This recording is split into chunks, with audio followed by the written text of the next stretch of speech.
Assalamualaikum warahmatullahi wabarakatuh.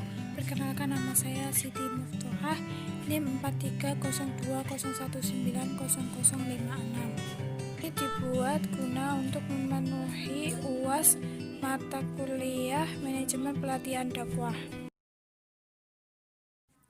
Saya akan menjelaskan tentang penerapan manajemen pelatihan dakwah dalam memaksimalkan dakwah di era modern.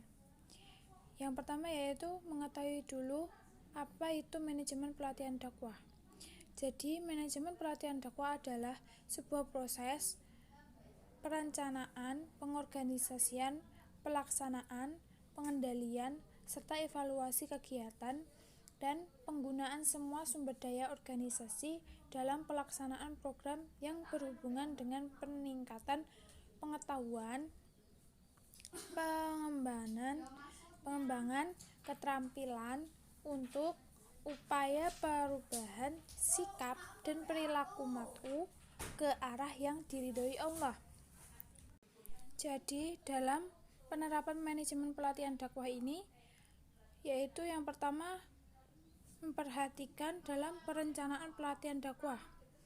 Jadi, perencanaan pelatihan dakwah ini adalah suatu proses yang berkesinambungan di dalam menentukan atau menghitungkan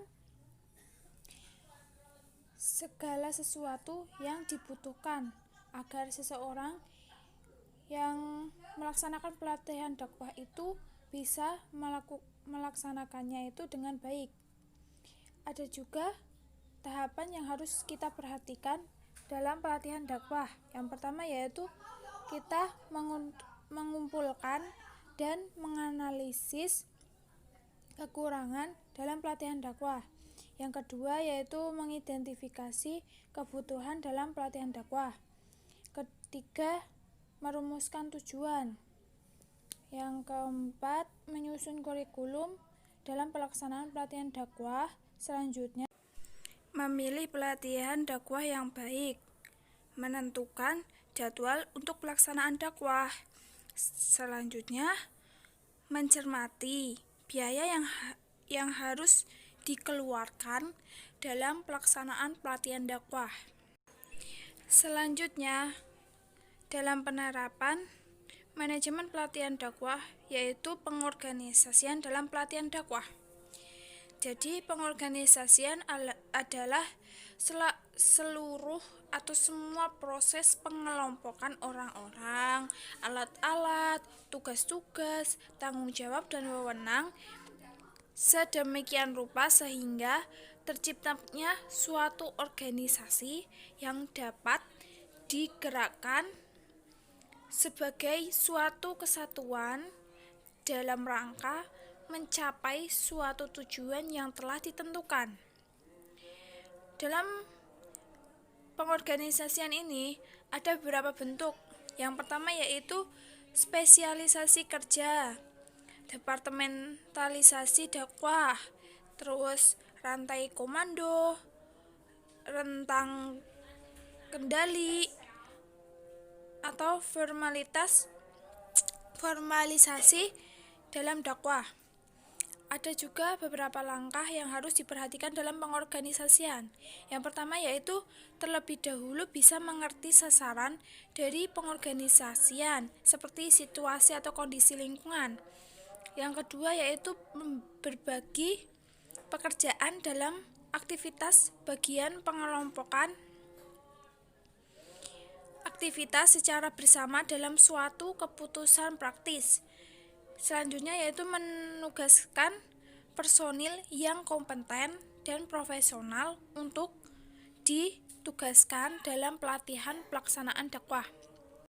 Nomor 3 dalam penerapan manajemen pelatihan dakwah yaitu pelaksanaan. Pelaksanaan adalah bagian puncak atau bagian yang paling utama dalam proses pelatihan dakwah. Nah, ada beberapa unsur dalam pelatihan dakwah atau pelaksanaannya, yaitu pertama, peserta atau anggota dalam pelaksanaan pelatihan dakwah. Yang kedua, materi yang berkaitan dengan dakwah, contohnya pidato, kultum, ceramah, dan lain-lain. Yang ketiga, metode. Metode untuk pelaksanaan pelatihan dakwah. Yang keempat itu media seperti proyektor atau teknologi lain.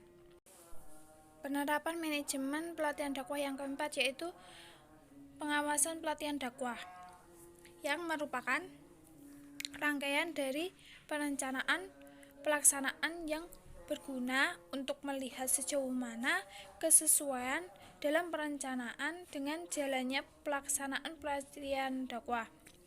Nah, pengawasan ini bertujuan untuk dapat mengetahui jalannya pelaksanaan dakwah, untuk memperbaiki kesalahan dalam pelatihan dakwah atau dalam pelaksanaan pelatihan dakwah. Yang ketiga itu untuk dapat mengetahui ketepatan biaya dalam pelaksanaan. Terus untuk antisipasi terulangnya kesalahan dalam pelaksanaan pelatihan. Yang terakhir yaitu evaluasi pelatihan dakwah, yang merupakan sebuah proses untuk memperoleh hasil akhir atau menentukan nilai dari sudut pandang informasi dari pelaksanaan pelatihan dakwah. Nah, manfaatnya evaluasi pelatihan dakwah ini yaitu dapat mengetahui kualitas atau relevansi dalam pelatihan dakwah. Terus dapat memperkuat reputasi penyelenggaraan dalam pelatihan dakwah. Yang ketiga yaitu mengetahui perluasan dari fungsi pelatihan dakwah. Yang terakhir yaitu mengetahui kelanjutan dari pelatihan dakwah ke depannya. Sekian dari saya. Wassalamualaikum